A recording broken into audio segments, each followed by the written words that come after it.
കൂടുതൽ വാർത്താ അറിയിപ്പുകൾക്കായി കൊച്ചി വാർത്താ ചാനൽ സബ്സ്ക്രൈബ് ചെയ്യുക. ലോക്സഭാ തിരഞ്ഞെടുപ്പിൽ ചൂടുപിടിച്ചു നിൽക്കുകയാണ് കേരളം. അപ്രതീക്ഷിത സ്ഥാനാർത്ഥികളും പ്രതീക്ഷിത സ്ഥാനാർത്ഥികളും ചില മണ്ഡലങ്ങളിൽ സ്ഥാനം പിടിച്ചു കഴിഞ്ഞു. ഇടതുപക്ഷത്തിന്റെ സ്ഥാനാർത്ഥി നിശ്ചയവും മണ്ഡല ക്രമീകരണങ്ങളും പൂർത്തിയാക്കി പട്ടിക പുറത്തുവിട്ടു കഴിഞ്ഞു. കോൺഗ്രസിന്റെ സ്ഥാനാർത്ഥികൾ ഇവരാണെന്ന് ഒളിഞ്ഞും തെളിഞ്ഞും പറയുന്നുണ്ടെങ്കിലും കൃത്യമായ വിവരങ്ങളടങ്ങിയ സ്ഥാനാർത്ഥി പട്ടിക ഇതുവരെ പുറത്തു വന്നിട്ടില്ല. ചില മണ്ഡലങ്ങളിൽ സ്ഥാനാർത്ഥികളെ കോൺഗ്രസ് പ്രഖ്യാപിച്ചു കഴിഞ്ഞു. ഇതുതന്നെയാണ് BJPയുടെ അവസ്ഥയും.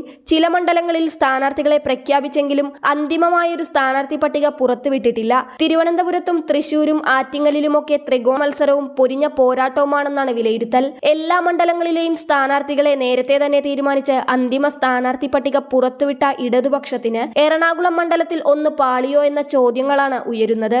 എറണാകുളം മണ്ഡലത്തിൽ കോൺഗ്രസിന്റെ സ്ഥാനാർത്ഥി സിറ്റിംഗ് MP-യായ ഹൈബീഡനാണെന്ന് നേരത്തെ തന്നെ കോൺഗ്രസ് ഇതിവൃത്തങ്ങൾ വ്യക്തമാക്കിയിരുന്നു. BJPയുടെ സ്ഥാനാർത്ഥി AN രാധാകൃഷ്ണനാകാനാണ് സാധ്യതയെന്നും ചില മാധ്യമങ്ങൾ റിപ്പോർട്ട് ചെയ്തിരുന്നു. ഇതുവരെയുള്ള തിരഞ്ഞെടുപ്പുകളിൽ BJPക്ക് എറണാകുളത്ത് വലിയ സ്വാധീനം ചെലുത്താനായിട്ടില്ല എന്നതാണ് യാഥാർത്ഥ്യം. സെബാസ്റ്റ്യൻ പോളിന് ശേഷം എറണാകുളം മണ്ഡലത്തിൽ ഇടതുപക്ഷത്തിന് ജയമുണ്ടായിട്ടില്ല. കളമശ്ശേരി, പറവൂർ, വൈപ്പിൻ, കൊച്ചി, തൃപ്പൂണിത്തുറ, എറണാകുളം, തൃക്കാക്കര എന്നീ നിയമസഭാ മണ്ഡലങ്ങൾ ഉൾക്കൊള്ളുന്നതാണ് എറണാകുളം ലോക്സഭാ മണ്ഡലം. 2004 ലോക്സഭാ തിരഞ്ഞെടുപ്പിൽ ഇടത് സ്വതന്ത്രനായി മത്സരിച്ച സെബാസ്റ്റ്യൻ പോളിന് ശേഷം തുടർച്ചയായി 3 തവണയും കോൺഗ്രസ് തന്നെ മണ്ഡലം പിടിച്ചു.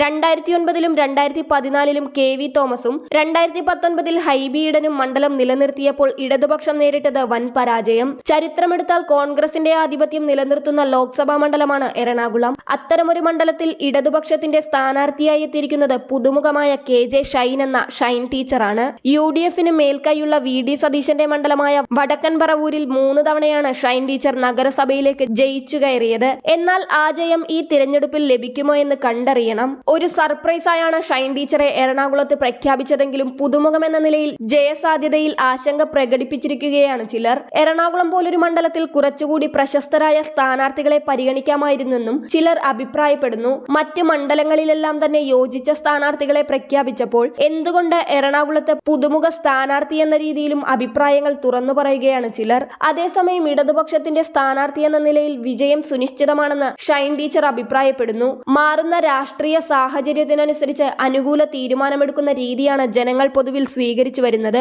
അതുകൊണ്ട് ഏതെങ്കിലും ഒരു പാർട്ടിക്ക് അടിയറ വയ്ക്കുന്ന രീതിയല്ല. ജനങ്ങൾ ചിന്തിച്ച് LDFന് അനുകൂലമായി വോട്ട് ചെയ്യുമെന്ന് തന്നെയാണ് വിശ്വാസമെന്നാണ് ഷൈൻ ടീച്ചർ പറയുന്നത്. എന്തുതന്നെയായാലും എറണാകുളം മണ്ഡലത്തിലെ ഭൂരിഭാഗം മതിലുകളിലും മറ്റും ഷൈൻ ടീച്ചറുടെ പോസ്റ്ററുകളും ബാനറുകളും സ്ഥാനം പിടിച്ചു കഴിഞ്ഞു. BJP സ്ഥാനാർത്ഥിയെ ഔദ്യോഗികമായി പ്രഖ്യാപിച്ചിട്ടില്ലെങ്കിലും കോൺഗ്രസ് സ്ഥാനാർത്ഥിയായി ഹൈബീഡനാണ് എറണാകുളം മണ്ഡലത്തിലെത്തുക. ത്രികോണ മത്സരത്തിനും വലിയ അട്ടിമറികൾക്കും എറണാകുളത്ത് സാധ്യതയില്ല എന്നതാണ് പ്രചരണത്തിന്റെ തുടക്കത്തിൽ ലഭിക്കുന്ന സൂചനകൾ.